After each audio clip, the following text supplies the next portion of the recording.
Hi, I'm Carol Watson, and I am the Chief Thriver at Thrive.com, and I want to welcome you to another episode of Thrive Talk. Today, we are excited to have a guest, our first global guest from the UK, Arthur Seruga, and we're excited to be able to talk about what's going on there locally. And we want to really welcome everyone to contribute their questions and ask anything that's on their minds that they're really curious about in the UK and the advertising community. So welcome, Arthur. Hello, everyone. How you doing? You all right? Thanks, everyone, for tuning in. So to kick us off, I wanted to ask you about your current role at Initiative and give us an idea of what you do there. So I work for Initiative, which is one of the biggest media agencies in the UK. We look after online retailers, we look after airlines, we look after genealogy websites, dating website, and we also look after the biggest retailer in the UK. Comparison I can give you is Walmart. It's in the same size as Walmart. So my role, I'm a Senior Activation Exec at Initiative. My role is to make sure that every single plan that we have, every single campaign that we're running reaches the right target audience, and we use the right touch points as well. Because if you kind of think about it, to do my role, you need to be curious. You need to be you need to put yourself in the shoes of the consumer, which is what I do on a day-to-day basis, especially working in retail. And if you kind of imagine this is the biggest time in terms of working in retail, because I've seen November and December the busiest periods. So if you kind of think about it, you have Black Friday, which has been a new phenomenon, which has been brought from the States to the UK. So it's been crazy. November was crazy, and December as well, Christmas, and then you have Boxing Day as well. So it's very busy. So it's been a lot of late nights and early starts. So for those of the people in the community that are not familiar with what the actual role is, can you give us an idea of what the clients are really asking you to do at this time of year? So 70% of my time is spent working on the biggest retailer in the UK. So they come over to you with a brief. We say we have half price turkey running this week, and then it's your job to kind of think about the audience, who's going to be the right people to target with this product. The days that you're going to be running the campaign, is it better to run it on a Tuesday, on a Monday, or is it better to run it later on in the week when people are actually thinking about doing their shopping? But obviously we kind of understand that it being Christmas, shopping behaviors kind of change as you get close to Christmas. You have the people that plan earlier, and you have the people that plan a lot later, leave it to the last minute. So it's just trying to get the balance right. So once you have this brief, you put your response together and send it over to the client. And then once the client gets back to you, it's all your job to make sure that it all gets planned and bought properly. Awesome, thank you. So tell us a little bit about what brought you into the industry, and what do you like best about the role that you have now? So I go in the industry because I always thought myself as creative. I always thought myself as someone who had a lot to give, and someone who could just come up with ideas on the spot, which I still am, luckily. So what I kind of started off as a research assistant, and I got on the road because I was kind of interested in what makes people do the things they do, how advertising influences us. Because I was one of the kids that would just sit there and just kind of look at the ads and think to myself, I can do this better, I can do this a lot better. And it's how I've ended up being where I am, to be honest. And the things I enjoy about my role is, before you get into it, people kind of told you that it's a lot of playing hard and working hard. And I've actually realized that it's completely true. And what I do enjoy most about my role is the fact that you get to work on so many different clients as well. Not only do I work on the biggest retailer, I also work on other clients as well, and on top of that, I also work on briefs as well, which kind of exposes you to more opportunities and more clients, and you just get a holistic view of whatever business that you're working on, which is what I enjoy most about my job. Awesome. And for those of you that want to learn more about Arthur's background, his bio is on Thrive, so you can just click through that and get some ideas around what he's been doing to get to where he is now. Can you tell us a little bit about the office and the company that you work for? What's the culture like there? So my company, we like to describe as well. I was having a chat with people at work the other day about this. Is we kind of see ourselves as a family, and the culture is very different. It's the first industry. It's the first agency that I've worked for, and I was led to believe that this is not going to be the same because everybody's a family. Everyone gets on. Because it's a big agency but small at the same time. It was small. So everybody kind of is in it together, and that's what I kind of enjoy about where I work. Is that you don't feel left out, even if you're people from different disciplines will help you out, even though it's nothing to do with them, which is what we enjoy most about working for Initiative. Which I'm pretty sure might be the same everywhere else, but I haven't worked anywhere else, so I like to think of our place as very unique. That's wonderful. It's so great to hear that. Every company is not like that, but that's a lot of the reason that people are attracted to the advertising industry. So one of the things that we were really excited to reasons we were really excited to talk to you is that there was a report that was generated recently from Credos and the Ad Association in London called the Whole Picture Report. And the highlights are also on Thrive for those of you that want to learn more about it. But it was a report on diversity in the UK, and I really was excited to get your take on the report. What's the word going on there? What's the conversations about the report happening right now in London?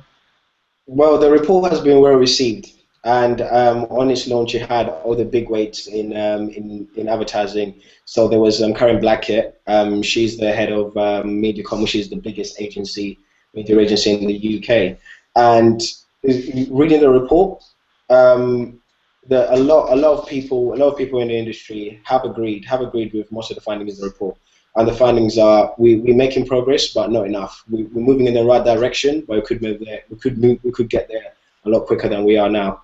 And especially with the fact that the ethnic minority in the UK is becoming a very big issue. And if you look at the stats currently that were released by the ONS, there's 8 million ethnic minorities living in Britain, and that's about 14% of the population in the UK. But if you look at London alone, there's 25% of people living in London are from ethnic minorities. And if you look at how many people ethnic minorities are working in advertising, it's only 11.9% as of 2013. That was the latest count. So if you kind of look at it that way, the industry is performing below average when you look at the fact that 25% of ethnic minorities live in London, and on top of that, only 11.9% of people who work in advertising are from ethnic minorities. So we're massively underachieving on that. Well, the number probably sounds low to you, but even in the U.S., the number is significantly less than that. I think it's about 6% working in the industry and about 1% at the mid to senior level. So I think we have some global challenges for sure, but that's great numbers to share. How do you see that affecting marketers? Are they interested in multicultural marketing? What's the conversations with the clients that you are around? Well, the clients, all the clients for if I could, the best example I can give you is all the Christmas ads that's going on. I personally use Christmas as a barometer to find out how diverse our industry is. Because if you look at back last year when the latest count was 10.3% of people in advertising who are ethnic minorities, there was absolutely no ethnic minorities shown in any of the Christmas ads that are on last year. And again, if you kind of compare this year, it's completely changed. Because it kind of relevant and it kind of shows how our industry is changing, how we're moving forward, and how advertisers actually noticing the need to have ethnic minorities, the need and to understand how diverse the Britain is. And it's also quite interesting as well, because if you look at the disposable incomes that have actually in 2001, the ethnic minorities had a disposable income of 32 billion, which is now increased to 350 billion as of 2013. So it's quite interesting to see. But what I'm most worried about is the fact that fairness and equality shouldn't be the reason why we should try and get more ethnic minorities working in advertising. I think it should be more to do with businesses and even agencies acknowledging the fact that there's a business element to it. Can you talk a little bit more about that? What are you what do you think we need to do more of, and what do you need to see? So businesses need to acknowledge the fact that there is a lot that ethnic minorities can offer. So, for example, in the study as well, if you kind of read it, it shows that of all the 50% of ads that were analyzed, television ads were analyzed in the report, 44% of them were under-delivering on ethnic minorities. And then if you, which is quite, and you can't really understand it, inexplicable, because if you think about it, ethnic minorities are more likely to spend more on mobile phones. They like to spend more on technology. They like to spend more time shopping online. They like to spend more money on beauty products as well. So there's a gap there where these advertisers are failing to connect with the consumer, especially this target. And if 53% of the people that are actually surveyed in this report did say that they felt that advertising was not relevant to them. And they did say that, and 44% of them actually said that if a brand talks to them, they're more likely to be in favor of a brand that is actually so diverse, understands the diversity of Britain today. Are there any conversations from the association and from Credos or anything going on in the community around how they can engage marketers in a greater way to understand what they should be doing, or any advice that you have for marketers in the UK around how to approach the market? The problem is because diversity is such a hot topic right now, such a hot topic, and everyone's talking. I think no one really has understood the best way to kind of approach it properly. That I feel is the Advertising Association made diversity the key point of 2015, and campaign has done a lot to try and get more ethnic minorities into advertising, and the kind of stuff they've been doing as well. They've been trying to get a lot more kind of courses and going over to universities and telling them that this is how the industry is, and this is how easy it is for you to get in. And in terms of people that we have in place as well. So the campaign and Advertising Association are using the likes of very positive role models. For example, I already mentioned Karen Blackett. She was actually voted the most influential black person in the UK. She was ahead of Steve McQueen, the film director, and even Lewis Hamilton. And we also have Magnus Djemba, who is the CEO of Saatchi & Saatchi in the UK. So you have all these positive role models. So you have Karen Blackett, the CEO of the biggest media agency in the UK, and you have Magnus Djemba, who is the CEO of the biggest creative agency in the UK. So you have these two very powerful and very influential ethnic minorities working in advertising. Which is to me, I'll find it quite inspirational, and see if they can get there. I definitely can as well. That's wonderful. That's very impressive, and we hope to have them as guests in the coming year for Thrive. We're very excited about that. Any trends that you're seeing in the marketplace that you want to share, and that you see going on in London with clients in their business? So at the moment in London, it's all about Christmas, as you know. So in terms of trends, what's been going on is all the Christmas ads have come out, as I already mentioned, and it's all about being emotive. It's just literally trying to connect with the consumer on an emotional level. And the company has been doing that quite well recently is John Lewis. So John Lewis has been already for the last few years, they've always won the best Christmas ad, and it's all about emotive and making sure that you connect with the consumer on a level that has never been. That's wonderful. To bring it to you personally, we're always excited to hear about how our guests are thriving.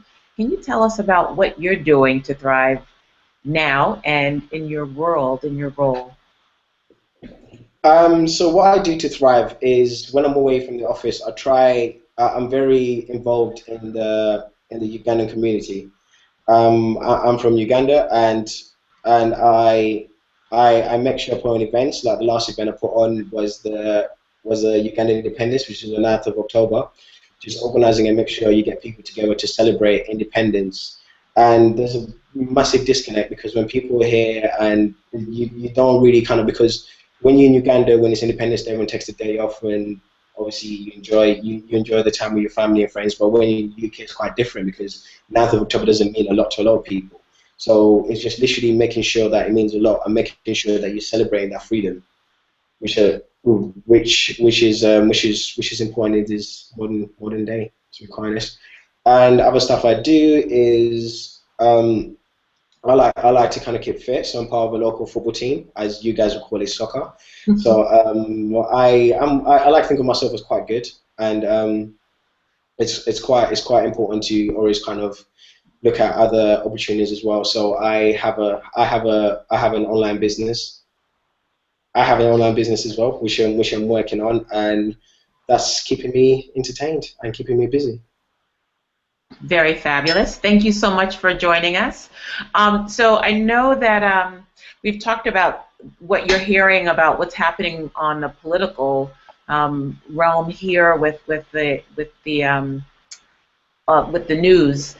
What's the take and what's the conversations going on, just to kind of end us and connect us around the world? What are your thoughts around what you're seeing that's going on here in the U.S.? Um, there's been quite a lot of support in the UK about the situation in the US, and it's quite and obviously and there's been a lot of coverage, the murder of Trayvon Martin, and to me personally, what got me the most is the murder of Tamir Rice, which kind of showed that age was no longer a factor in this escalating situation, and showed that a certain lack of empathy, a certain lack of common sense, which which for me is inexcusable and inexplicable. And to